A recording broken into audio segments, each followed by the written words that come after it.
Hi everyone, welcome back. So in this video, I'm gonna share with you how you can add a 200 EMA on TradingView. So just follow me and follow the steps. It's so easy and simple.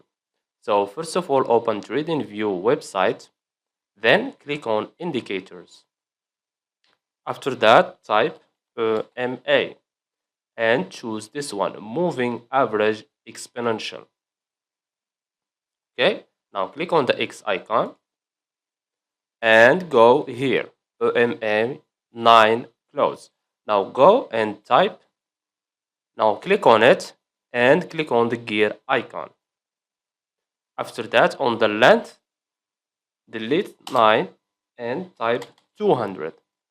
And after that, click on OK. Then click Save. And as you can see, this is our 200 EMA.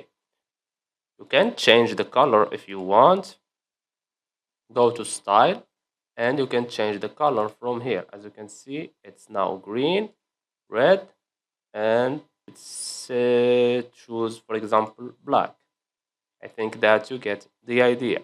After that, click on OK and click on Save. And that's it. So I hope you found this video helpful. Don't forget to give us a like and subscribe. Thanks for watching and see you in the next one.